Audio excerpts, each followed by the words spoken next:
So there's different types of chain pots. Japanese stuff's all in centimeters. So 10 centimeters is 4 inches. 15 centimeters is 6 inches. So probably for Eric and myself, we use, because for the Salinovo, everything's with the 15, the 6 inches. And then the 303 is the 2-inch chain pots. Now I don't know why it's not called, if it's 2 inches, why it's not like 5 centimeters, but it's just called the 303. With your, you got these, so this is called a spreader frame, and this is how you, so I'll just do a couple of 15s. And what this does is holds the thing open, so the whole thing is kind of like a accordion.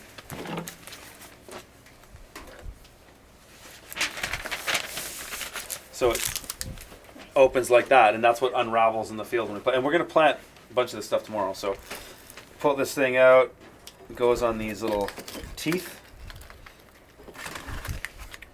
and then pull that out.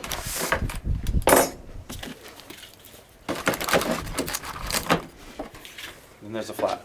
Then we fill it with soil. So when you order the kit, it comes with 6 of these frames, and I like that because then I can just do a bunch at once.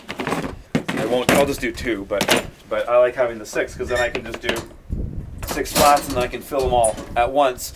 Once they're filled with soil, you can take the spreader frame off. The spreader frame just holds. We actually have better success leaving it in too, because it does. If it's not, the soil's not perfectly. It's then true. It shifts, and then when you go to When dibble you see and it, drop, that's true. Yeah, that's true. That's a good point. So Yep. it does work, but it's better if you have enough of those frames. Exactly. That's why it's good that you get it. You can get at least 6 of them at once. And show them the arrows on that. We learned that What, to put it the right way? Yeah. Yeah. So the one. Well, I just find as long as your numbers are upright. Yeah, and then the arrows. So when you flip it over, the arrows are going to be pointing up. Up. Yeah. So if you as long as your text is right side up, it'll line up because there's an offset tooth here, which is this one. So some people, when they do this, they can't figure out, like, why the hell does it not fit on here? It's just as long as when you put the frame in, if your numbers are upright, then it's going to fit in. So there's a flat. So we'll fill these ones up. So filling these up is more or less exactly what Eric was doing. The cells are smaller, and so it takes a little bit more care to make sure that you get it Get right. it all around. Yeah. Do you drop these too? Do you do the same We thing? do, yeah. Yep. And then the brush, that helps really push it around. Absolutely. Yeah. Regardless of the density of those, so whether it's a 6-inch chain pot, a 4-inch chain pot, or a 2-inch chain pot, it all looks exactly the same here. It's all 264 cells a flat. I don't know why they did 264 cells. It seems like a weird number. Like, why not just make it 200? But that's just the way it is. So once you start doing this with any of these, you get in a groove and you can go really quick. So we're just kind of fiddling around right now, but get everything all lined up and you can just really crank it. Yeah. So if I heard that correctly, no matter the spacing, it's all 264. That's right. It's just the length, the overall length that's going to change. As it unravels. Okay. Yeah. So it's like 133, 90. They're not different sizes, they're just That's right. different lengths. That's Okay. right. How many feet is one chain? It depends. A 6-inch chain pod is 264 divided by 232 feet. I think it's 133 feet, I think. Something around there. Not everyone, because the 2-inch chain pots only get you 44 feet. Right, the 6-inch. The 6-inch Right, is yeah. 133, that is like just shy of the end of the bed, so it's like 92 or 94 feet. Yeah. And then there's like an 8, the 2 inches, like 80 something. Yeah. So.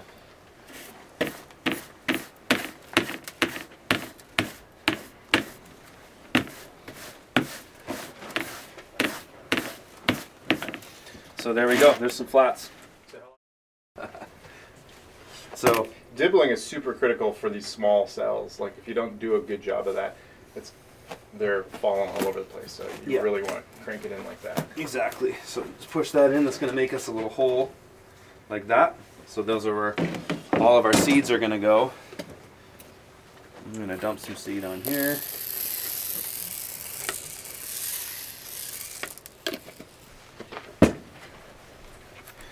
So then you want to make sure it's loaded the other way so that these seeds won't fall through the holes as I do this.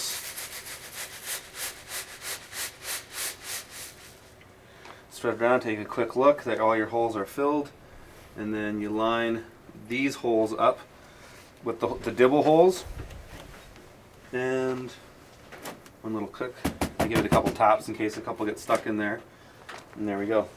See it flat. So to do that by by fingers is a lot slower. So then now we cover up. You cover up with vermiculite here. We'll Yep. just set them aside for now. Yep. Yep.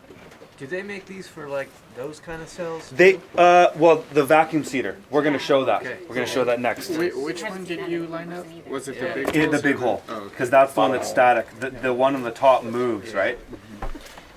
So here, Yeah.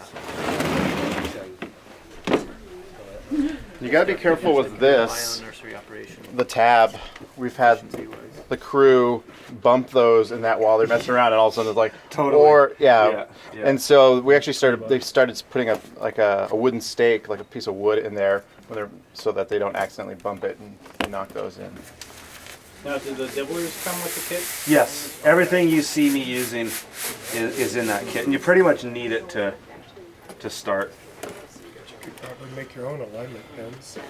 One of the nice things that paperpot.co is doing versus just the Japanese company is they want you to buy a different seeder for every plate, like the full A thing, whole thing, where they're actually yes. just manufacturing these and you just slide them in. Which Exactly, is because so much better. Yeah,